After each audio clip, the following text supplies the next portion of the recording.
used to believe there were moments in life that quietly shaped you. Small, forgettable pieces that settled into your bones and made you who you were. But the night everything changed, it didn't whisper, it detonated. It was my dad's promotion party, one of those shiny, over-catered corporate events where everyone pretended they were thrilled to be there while secretly wishing they were at home in sweatpants watching Netflix. The venue was an upscale spot in downtown Indianapolis, all glass walls and reflective floors that made people look more important than they actually were. I remember the scent first: champagne, expensive cologne, and the faint sweetness of the custom cake shaped like my dad's company logo. I remember the clinking glasses, the over-cheerful toasts, the way people said, "Congratulations, Mark," like they were auditioning for some off-Broadway play. And I remember the moment my brother opened his mouth, because that single sentence he threw at me, dipped in arrogance and aimed with surgical precision, cracked something inside me that had been quietly splintering for years. But before I tell you what he said, before I tell you how one sentence from me shattered our family's hierarchy and rewrote the roles we'd been assigned since childhood, you need to understand where I came from. You need to understand what it feels like to be the invisible daughter in a family obsessed with their golden son. Because the truth is, my story didn't start at that promotion party. It started decades earlier, in a house that looked picture perfect from the outside and felt painfully hollow from the inside. My name is Maria Coleman. I'm 30 years old, and for most of my life, I lived in the long, suffocating shadow of my younger brother, Ryan. From the outside, our family looked like one of those families in a Target commercial.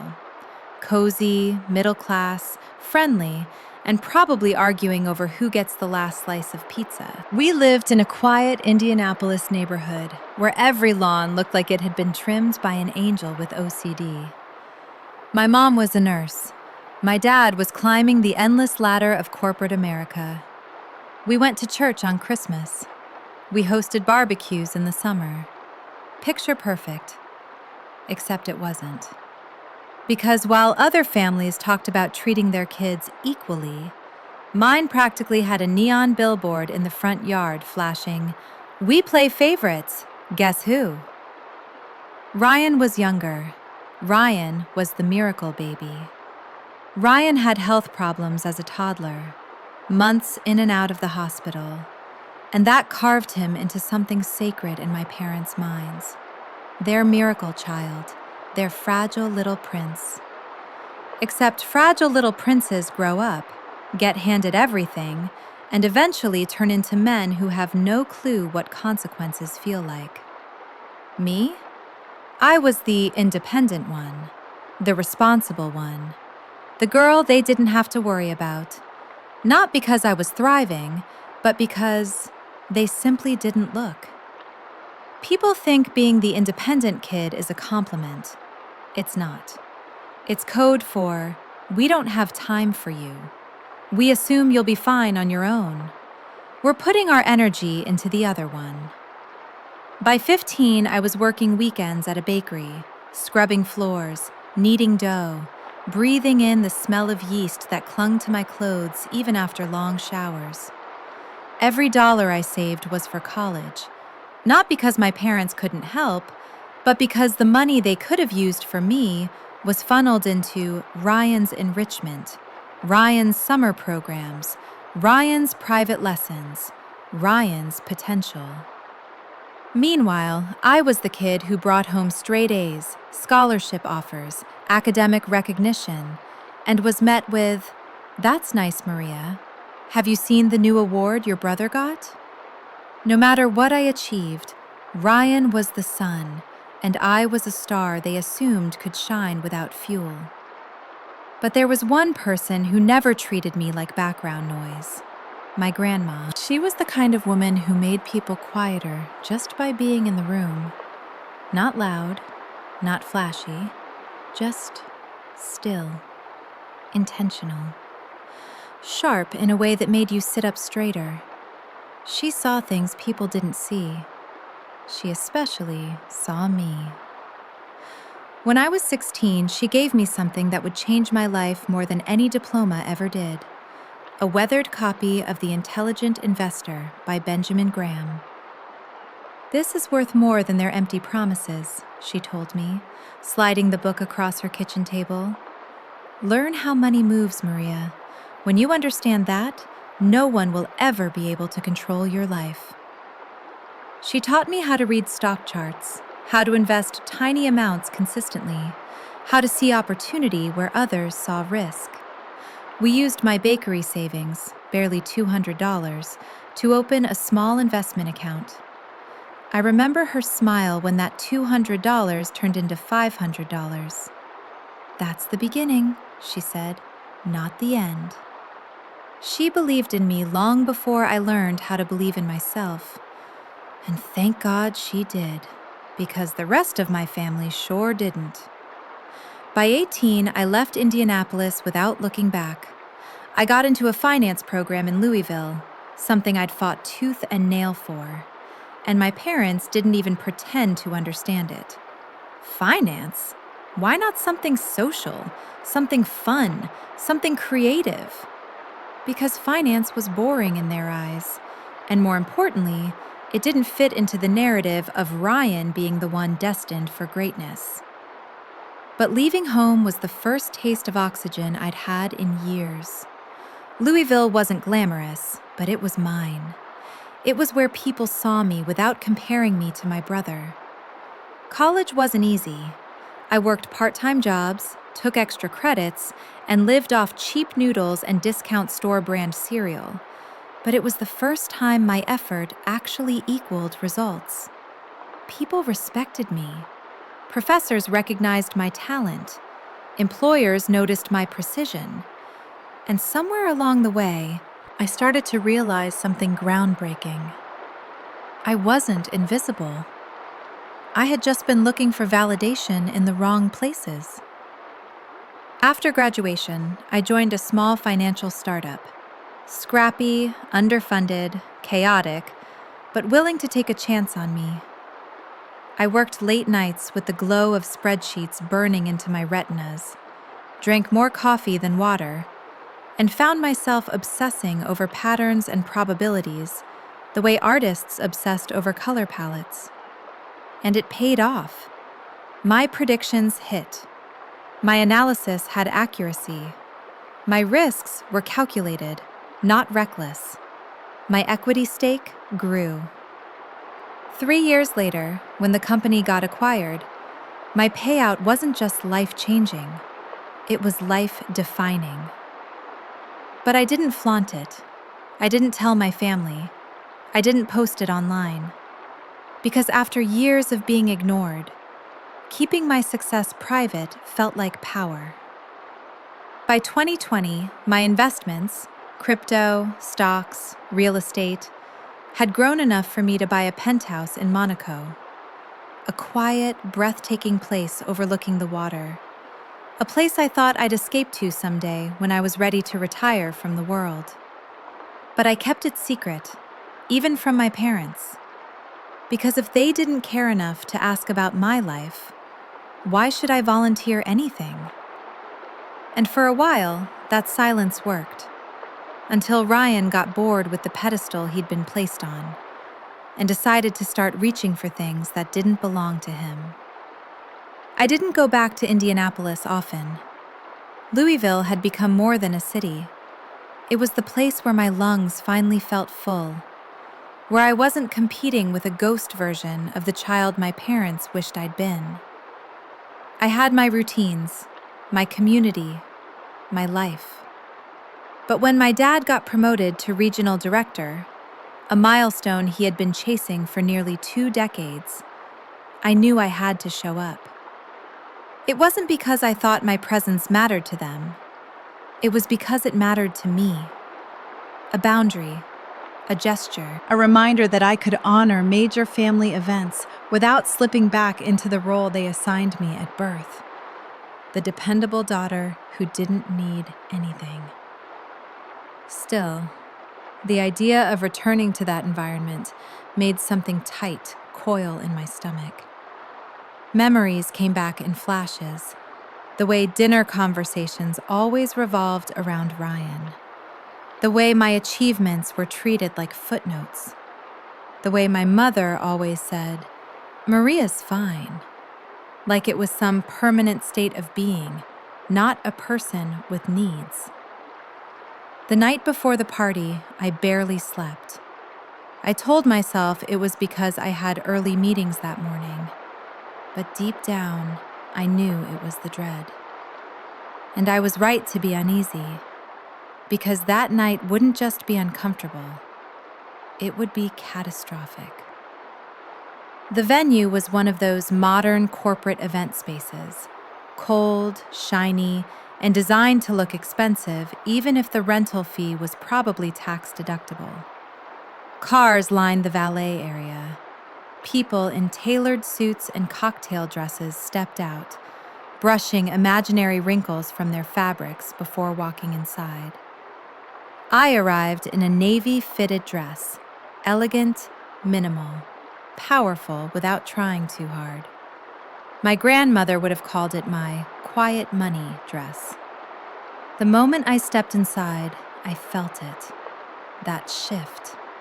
That subtle change in posture and expression people make when they see someone they don't expect. I wasn't the daughter who came home often. I wasn't the one they showed off at holidays. I wasn't the name they dropped in conversations. I was the daughter who existed somewhere out there, busy doing whatever it was they assumed I did. But that night, I walked in with a confidence that didn't exist the last time they saw me. Not arrogance, just a grounded sense of self. The first person who noticed me was Grandma. Of course it was. She made her way across the room with surprising speed for a 70-something-year-old woman. "There's my girl," she said, pulling me in for a hug that smelled like lavender and starch. "Louisville hasn't dimmed your shine one bit." I smiled. "Hi, Grandma." She squeezed my hand. "Keep your shoulders back tonight. You've earned your space." I didn't know how much I'd need those words later. It didn't take long for Ryan to appear. He'd grown into the kind of man who always entered a room like the room had been waiting for him. Designer jacket, trendy haircut, overly white teeth. The whole ensemble of a man who lived his life curated for Instagram. He had a drink in one hand and Kristen Walsh at his side. Of course. Kristen, my high school academic rival turned professional social climber, wore a silver dress that caught every light in the room. She laughed too loudly, leaned too close, and had a talent for turning casual conversations into subtle competitions. Her eyes landed on me from across the room, and there it was, that little smirk, like she still thought we were 17, battling for a scholarship my parents didn't even remember I'd won. Ryan approached with his trademark swagger. "Well, well, if it isn't the spreadsheet queen herself," he said, spreading his arms like he expected applause. I inhaled slowly. "Hello, Ryan." He grinned, glancing at Kristen as if she might validate his joke. "Tell me, still buried in that little desk job in, where is it? Kentucky?" "Louisville," I corrected. "And I'm doing well." Kristen gave a dramatic gasp, her voice soaked in fake innocence. "Oh, so you're still in finance? That must be exhausting." She said finance the way some people said fungus. I smiled politely. It has its challenges. Internally, a small part of me whispered, "You have no idea." The longer the night went, the more obvious it became that Ryan wasn't just proud tonight. He was performing. Every conversation he had revolved around his recent trips, Dubai, the Maldives, Ibiza. He talked about yacht parties and business opportunities that sounded suspiciously like multi-level marketing schemes dressed in designer suits. And people, especially our parents, ate it up. My mother floated behind him like an adoring stage mom. "He's so ambitious," she told a coworker of my dad's. "He's always had leadership potential," my father added. I stood to the side, sipping champagne that tasted like sugar and resentment. Every so often, someone would turn to me and ask vaguely polite questions about what I did, not because they cared, but because social etiquette demanded acknowledging my existence. "Oh, you're in finance? That's nice. Do you enjoy Louisville? Are you dating anyone?" I answered with grace, a skill I'd mastered by necessity. Invisible girls learn diplomacy the way other kids learn instruments. But underneath the pleasant smile, something simmered. A recognition, a truth. No matter how hard I worked, no matter how much I achieved, I would never be the main character in their version of our family. Not until later that night, when I forced them to rewrite the entire script. The insult happened casually. That was the worst part. Not shouted, not argued, just tossed out like an empty beer can at a frat party. Ryan cornered me near the dessert table, which was, ironically, the quietest corner of the ballroom, still within earshot of several relatives. "So, Maria," he said, swirling his drink, "you still slaving away at that boring little desk job?" His tone was light, almost playful. But playful from him always had an edge. Always. Kristen sipped her cocktail and chimed in, "She probably doesn't get to travel much, unless Louisville has, what, cow festivals?"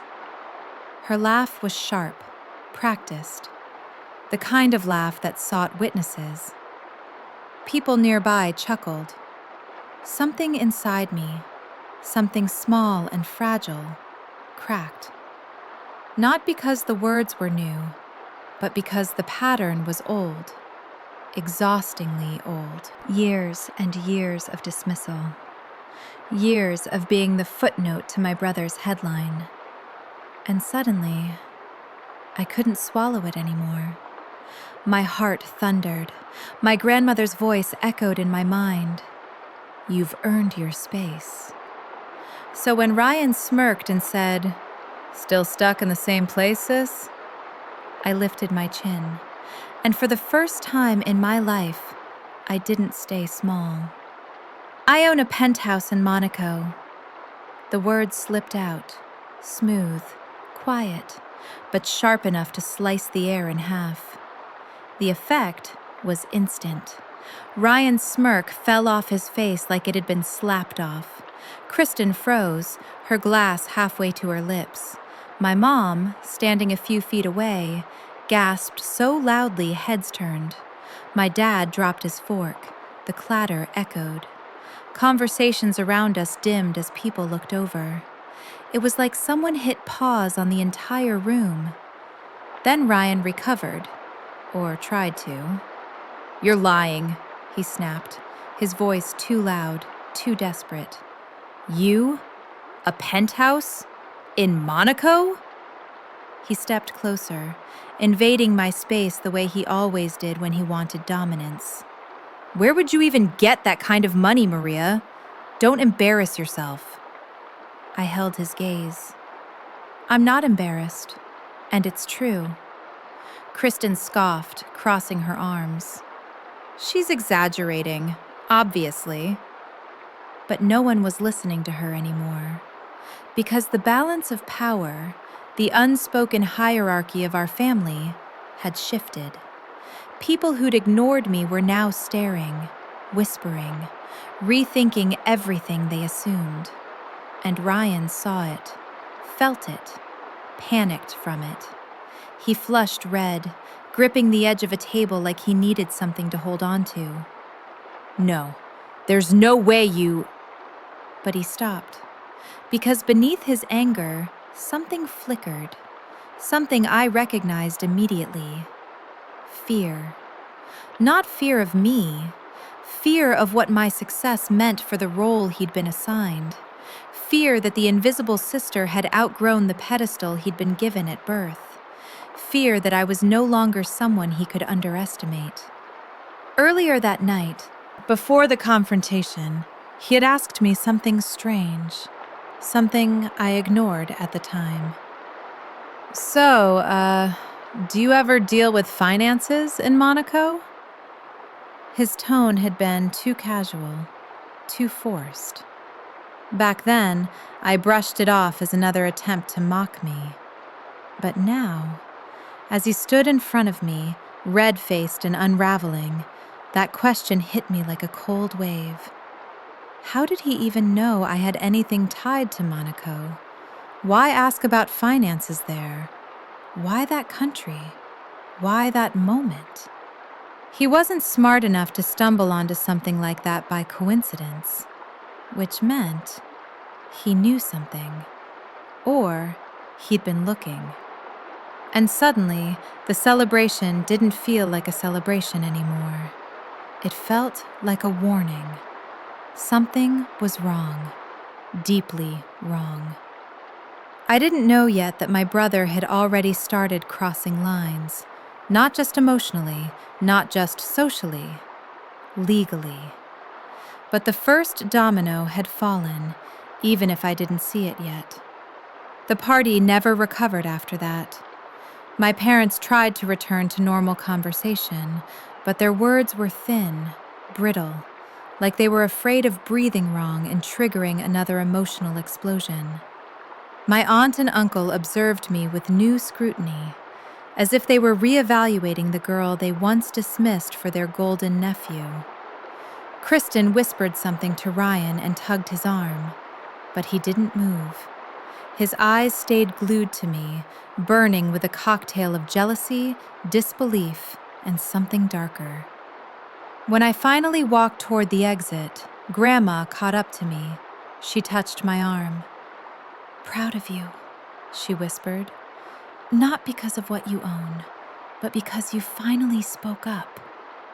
I exhaled for the first time all night. But that breath didn't last long, because as I drove back to Louisville under the quiet hum of highway lights, I kept hearing Ryan's voice. "Do you ever deal with finances in Monaco?" Something in his tone, something in his eyes, a premonition, a warning, a storm gathering. And I didn't know it then, but that question, that single, seemingly harmless question, was the thread that would unravel every lie my brother had woven behind my back. The party wasn't the explosion. It was the spark. The explosion was still coming. The morning after my dad's promotion party was quiet in the way only a Sunday can be. Still, slow, almost soft. Louisville sunlight filtered through my apartment blinds, striping the hardwood floors with gold. For a few minutes, I let myself believe the previous night had been nothing more than a tense family gathering that would fade into background noise with enough time and distance. But the truth had sharper edges, and by the end of that week, those edges would cut deep. It started on a Wednesday, a random morning, a random hour, the kind of moment that should have blended into routine.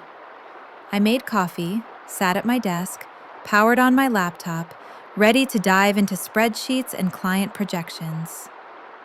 Then I saw it, a notification from one of my banks. "Your recent credit inquiry has been processed." My eyebrows pinched together. What inquiry? I clicked the message. There it was. A credit check submitted under my name for a loan I didn't apply for. At first, I tried to rationalize it. Maybe it was a banking error? Maybe one of my automatic services pinged something. Maybe... No. My stomach tightened as I scrolled further. Another email popped up, forwarded to me by mistake, or maybe the universe was tired of watching me stay quiet. It was from a lender. Subject line: loan application, approved for $15,000. My name was on it, my social security number, my address. Except the email address wasn't mine. Not exactly.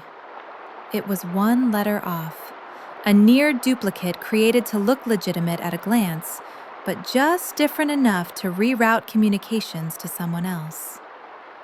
A cold wave washed over me. My hands went numb.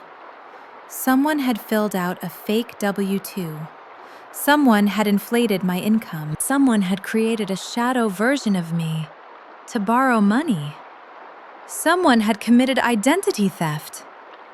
I leaned back in my chair, breath caught in my lungs. There were only 2 people in this world who had access to my old personal documents: my parents and Ryan.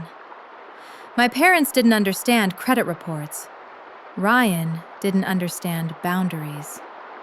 The conclusion was obvious and infuriating.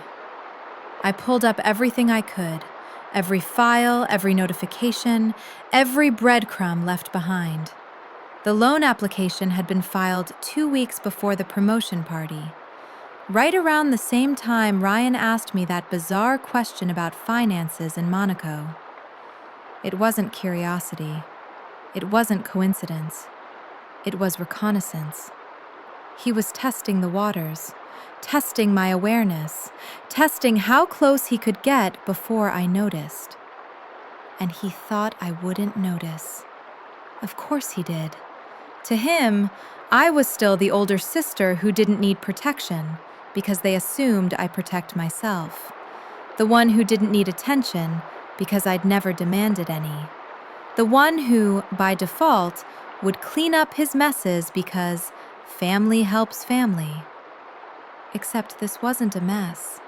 This wasn't an accident. This wasn't Ryan failing upward again. This was a crime. I massaged my temple, trying to calm my racing thoughts. Then, as if the universe wanted to make things perfectly clear, my phone buzzed. A friend from Indianapolis had forwarded a screenshot, a group chat, Ryan's name, Kristen's name, and a single message that made my blood boil. Ryan: my sister's covering my debt. No problem, haha. Below it, Kristen had replied with a string of laughing emojis. Then, make sure she doesn't find out. My vision pulsed at the edges. Kristen Walsh.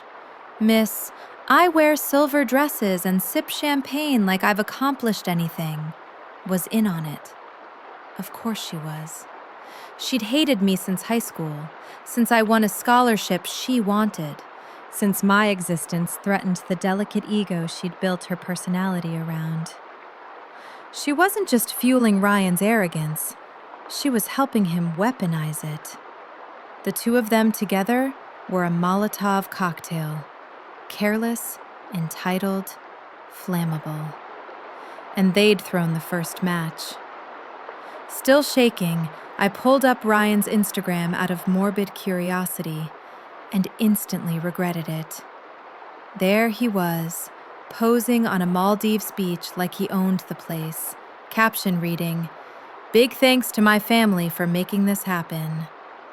My family, meaning me.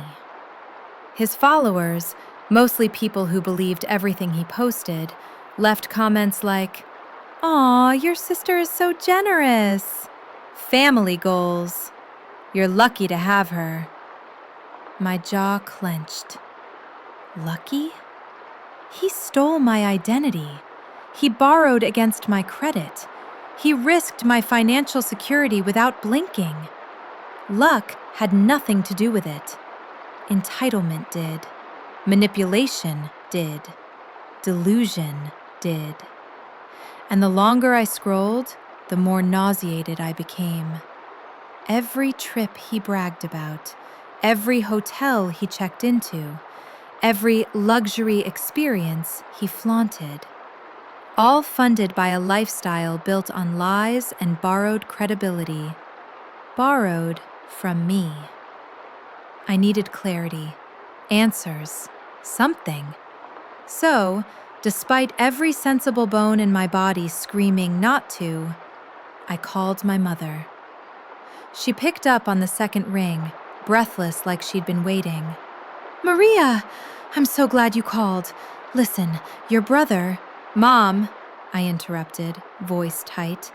"Did you know Ryan took out a loan in my name?" Silence. A beat. A tremble. "Oh, honey." Her tone softened into something patronizing and infuriating. "You're misunderstanding." "I'm staring at the documents," I snapped. "He forged my information. He created a fake email. He's struggling, Maria," she cut in. "You know he's under a lot of pressure." Pressure? He stole my identity and she was worried about his pressure? "You need to stop defending him," I said. "He committed a crime." My mother exhaled sharply. "You're being dramatic. He just needs time. And support. You've always been the stable one." There it was. The poison disguised as praise. The invisible daughter role cemented once again. I hung up before I said something irreversible. The next day, I scheduled a consultation with a lawyer. Her name was Hannah Cooper, a sharp, unflinching woman with braided hair, dark glasses, and the energy of someone who ate federal regulations for breakfast. I handed her the documents, the fake W-2, the loan approval, the fraudulent email address. She flipped through each page slowly, her expression flat. Then she looked up. "This is identity theft." Hearing the words out loud made my chest tighten. "It's also wire fraud, possibly credit fraud, and depending on the loan terms, he may have committed bank fraud." I swallowed, the room tilting ever so slightly.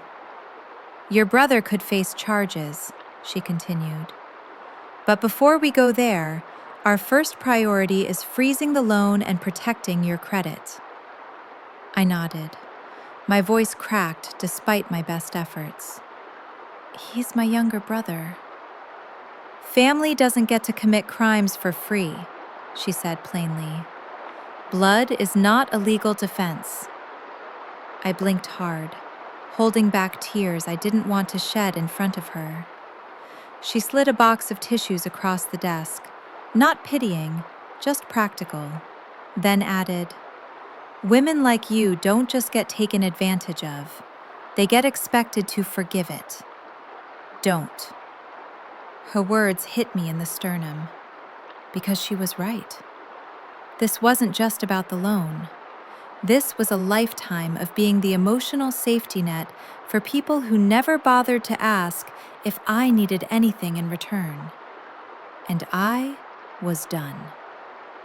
Later that night, I sat in my apartment staring at the wall, numb. The Monaco penthouse, my secret victory, my symbol of independence, suddenly felt like a liability. Not because of what it was, but because of who knew about it, or who suspected it. Ryan may have stumbled onto the truth, or maybe he overheard something, or maybe Kristen was involved. Either way, something that should have been my refuge was now a target. I opened my laptop and contacted the real estate agent in Monaco, a polished man with a thick accent and a perfect record of handling discreet sales. I didn't want to sell. It felt like surrender, like giving up the one thing that proved I had climbed out of the hole they left me in. But keeping it? That felt dangerous. So, I made the call. And once the paperwork began moving, I cried. Not because I was losing the property, but because I felt forced to choose between protecting myself and keeping the one thing I built without compromise. The tears didn't last long, because grief hardened into clarity. If I was going to lose something, I wanted to turn the loss into power. A new idea began forming in my mind, one that hadn't existed until that very moment. A scholarship fund for kids like me. Kids who grew up overlooked, underestimated, overshadowed. Kids whose families invested in the sibling with the louder story. Kids who deserved more. The penthouse might go, but its value would become something bigger than the pain that created it. News travels fast when image is currency. 2 months after the party, just as I was beginning to regain emotional footing, everything exploded. A Chicago marketing firm Ryan had signed with for sponsored TikTok content sued him for breach of contract. He'd taken an advance and ghosted them, delivering none of the promised videos.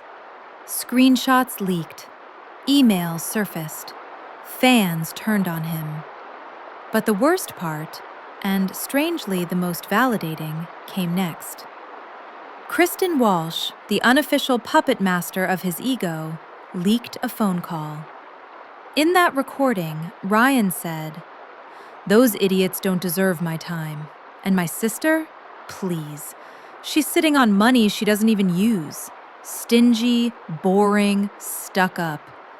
But she'll come through if I push." My lungs emptied. My pulse pounded. Hearing it out loud was different from reading it. It was a confirmation of everything I'd suspected and everything I'd tried not to believe. Kristen leaked it to save herself, but she destroyed him in the process. The recording went viral. Ryan lost thousands of followers overnight. Brands dropped him. His curated image fell apart like wet tissue paper. And yet, my parents still called me, begging, pleading. "Maria, he's being attacked online. You need to help him. He's your brother. He needs a fresh start. You have that penthouse." I hung up mid-sentence, because that was the moment I realized the truth. My family didn't want a daughter. They wanted a fallback plan, a safety net, a bailout machine, a silent donor.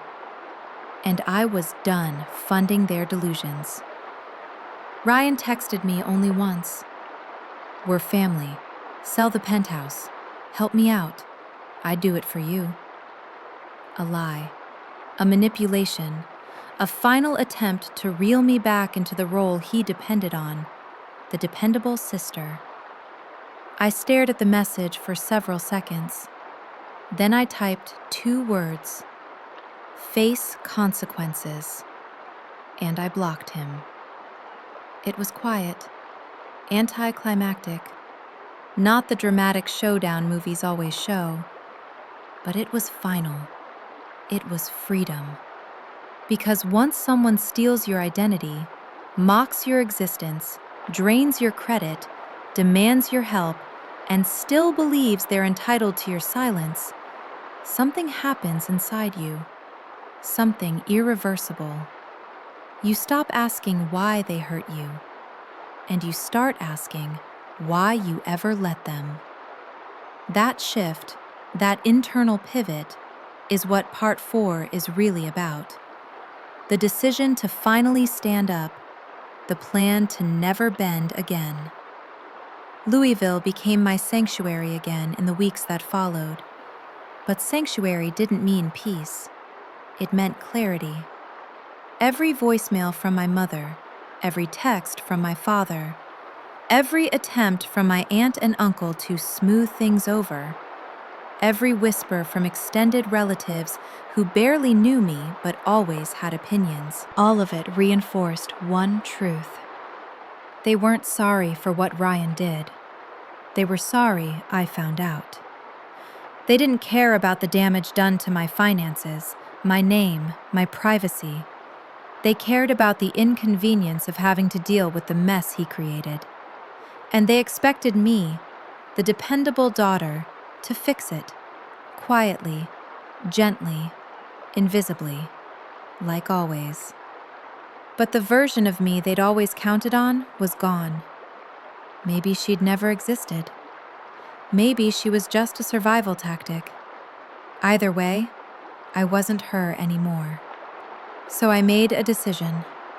One that felt like standing at the edge of a cliff, staring down, and deciding to jump anyway. I would face them. Not to apologize. Not to smooth things over. Not to comfort them. But to end the cycle. The cycle of excuses. The cycle of favoritism. The cycle of sacrificing myself so they could feel comfortable. No more. I drafted 6 invitations. Short, clean, emotionless. Dinner at my Louisville apartment, Saturday at 7 p.m. We need to talk. No emojis, no explanation, no tone they could misinterpret. I sent them to my mother, my father, my brother, my aunt, my uncle, and grandma. The responses came quickly. Mom, is this about your brother? We should discuss this as a family. Dad, we'll be there. It's time we all talk. Aunt, of course, sweetheart. We can resolve this together. Uncle, you're doing the right thing. Grandma, I'll bring dessert and my patience. Ryan, fine. Just that. One word. But the lack of arrogance, the absence of emojis, the clipped simplicity, it told me everything. He wasn't coming to apologize. He wasn't coming to repair anything. He was coming because he thought he could still manipulate something out of me. He thought he could still win. He had no idea what was waiting for him. For days I prepared. Not food, not decorations, not ambiance. Evidence. I organized every document into a digital folder. The forged W-2, the fake email, the loan approval, the lender records, screenshots of Ryan's texts, Kristen's leaked phone call, the lawsuit documents from the marketing firm, his bragging posts, the Maldives caption thanking family. I compiled everything into a single USB drive. A tiny silver stick, small enough to lose, powerful enough to detonate everything. When I placed it in the center of my dining table, it looked almost innocent. But that little object was the truth. Undeniable, uncomfortable, unavoidable. Saturday came too fast, and not fast enough. I cleaned my apartment, not because I needed it spotless, but because I wanted control over at least one thing in that room. At 6:54 p.m., there was a knock. I opened the door to see my parents standing together, backs straight, clothes carefully chosen to project stability and authority. My mother wore pearls. My father wore a blazer too formal for a casual dinner. Behind them came my aunt and uncle, whispering among themselves. And then, Grandma. Her eyes met mine with a knowing softness. But Ryan, he arrived last, 5 minutes late, hands shoved in pockets, eyes avoiding mine. He looked smaller than I remembered, not physically, emotionally, like life had finally stopped cushioning him. He stepped inside without greeting anyone. I didn't offer hugs. I didn't offer small talk. "Dinner is ready," I said simply. We ate in tense silence. I made roasted chicken with lemon and herbs, mashed potatoes and green beans. Nothing extravagant, nothing symbolic. I didn't want the food to be the story. I wanted the truth to be the story. As plates emptied, I stood, walked to the table, and picked up the silver USB drive. Then I placed it in front of me. "We're not here for dinner," I said. "We're here for this." The room shifted. Bodies went rigid. Breaths tightened. My father frowned. "Maria, what is—" "Let her speak," Grandma said quietly. And I did. I plugged the USB into my laptop and turned the screen toward them. Click. The fake email appeared. Click. The forged W-2. Click. The loan approval. My mother gasped. My father's jaw tightened. My aunt whispered something like, "Oh, God." My uncle leaned forward, glasses slipping down his nose. I pointed at the screen. He stole my identity. Ryan's face drained of color. It's not what it looks like," he stammered. "It looks like fraud," I said. "It looks like you borrowing money under my name while posting Maldives photos thanking your family." My mother reached for my hand. I pulled it away. "Maria, we didn't know." "You didn't want to know," I replied. Click. Kristen's leaked recording played next. The words echoed through my apartment. "My sister? Please. She's sitting on money she doesn't even use. Stingy, boring, stuck up. She'll come through if I push." My aunt covered her mouth. My father closed his eyes. My mother's face fell apart entirely. But Ryan? He didn't apologize. He didn't cry. He didn't even look ashamed. He just clenched his jaw and said, "She leaked that to make me look bad." "You did that on your own," I said. Click. The last file flashed on screen. A compilation of his social media posts bragging about trips he didn't earn, expenses he couldn't afford, opportunities he fabricated. And then I turned off the laptop. Silence swallowed the room. My aunt spoke first.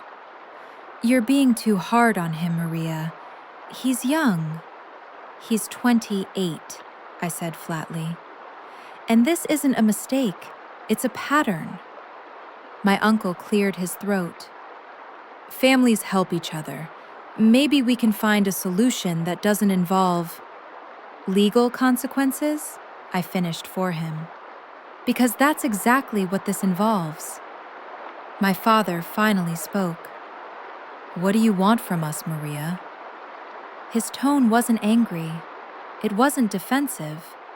It was confused. Truly confused. Because he genuinely didn't understand why I wasn't slipping back into my assigned role. The fixer. The stable one. The emotional mule everyone rode when life got heavy. "I want accountability," I said. "I want acknowledgement that what he did was wrong. I want the truth." My mother shook her head, tears spilling. "We failed you," she whispered. "We didn't see you. We didn't protect you. We were wrong." Her voice cracked. "And I'm sorry." For a second, a brief, flickering second, I almost softened. Almost. But apologies don't heal wounds they didn't try to prevent. And regret doesn't erase the years they overlooked me. Ryan pushed his chair back abruptly. "So that's it?" he snapped. "You want everyone to hate me? You want to ruin my life because you finally grew a backbone?" My chest didn't burn. My face didn't flush. I didn't tremble. I felt nothing. "Your life is falling apart because you built it on lies," I said calmly. He scoffed. "You'd actually let me drown? Family means nothing to you?" Family means everything to me, I said. That's why I'm ending this now, before you drag us all under. He stared at me, angry, betrayed, indignant. Then I delivered the cut he never saw coming. I sold the penthouse. Shock flickered across every face. The money, I continued, is going to a scholarship fund for kids like me, the ones who were overlooked. Ryan's mouth fell open. You sold it? Are you insane? That was your ticket out. That was your... It was mine, I said. And so is my future. His fists tightened. You're all against me. And like a child throwing a tantrum, he stormed out. No one followed him, not even my parents. Once he left, the room deflated. My aunt and uncle muttered excuses and slipped out the door. My parents lingered, heavy with guilt they didn't know how to carry. My mother touched my arm again. "Can we fix this, Maria?" she asked softly. "Can we start over?" I looked at her, at both of them. Their regret was real. But regret is not repair. Regret is not change. "I don't know," I said honestly. "But I need space, and boundaries, and respect." They nodded, tears in their eyes, and left without another word. Then Grandma stayed behind. She took my hand gently. "You did the right thing," she said. I exhaled, long, shaky, heavy. "I feel like everything is falling apart." "No, sweetheart," she whispered. "It's falling into place." She kissed my cheek, left her dessert on the counter, and walked out. And for the first time in 30 years, my apartment felt full of silence that wasn't loneliness. It was peace and power, and the beginning of something bigger than the pain that built it. People assume karma is cinematic, flashy, immediate. The universe swoops in, flips tables, and delivers poetic justice in a single breathtaking blow. But real karma? Real karma is quieter, slower, more patient than revenge, and more precise than fate. Real karma waits for cracks to form, then widens them. Part 5 is where everything I chose, everything I endured, everything I rebuilt, finally came full circle. Not with fireworks, but with clarity, and surprisingly, with peace. The night after my family left, I stood in my apartment surrounded by silence that didn't feel empty anymore. The USB drive sat on my dining table, a symbol of truth, a symbol of change, a symbol of everything I refused to carry forward. For the first time in my life, I didn't feel like the forgotten daughter. I felt like the author of my own story. And with that shift came the realization that I didn't need their approval to rebuild. I could rebuild on my own. And I would. 2 weeks after the dinner, I finalized the sale of the Monaco penthouse. The wire notification pinged my phone at 9:12 a.m. The amount was large enough to change dozens of lives. Large enough to erase generational disadvantages for kids who grew up like I did. Overlooked, invisible, expected to survive without support. I sat back in my chair, staring at the screen. The money didn't feel like wealth.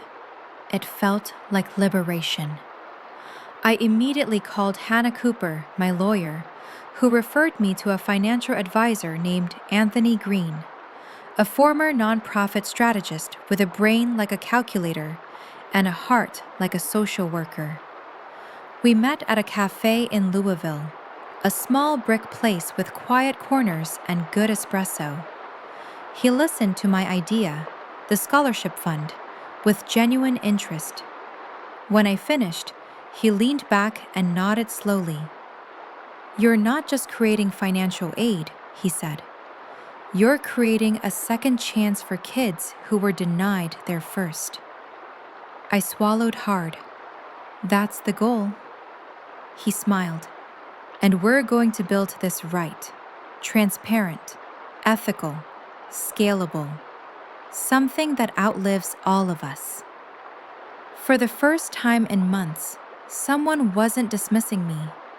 They were seeing me. Really seeing me.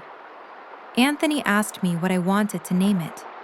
My mind flashed to a worn copy of The Intelligent Investor, to afternoons at my grandma's kitchen table, to her steady voice reminding me, "Start small, Maria. Let it grow." I knew the name instantly. The Coleman Catalyst Scholarship. Catalyst, something that sparks change, something that starts small and grows, just like she taught me. When Anthony heard it, he nodded with approval. "That's perfect. Purposeful. Strong." I texted Grandma to tell her. She sent back, "You're becoming the woman I always knew you were." I had to blink away tears in the middle of that cafe. The scholarship fund launched quietly at first.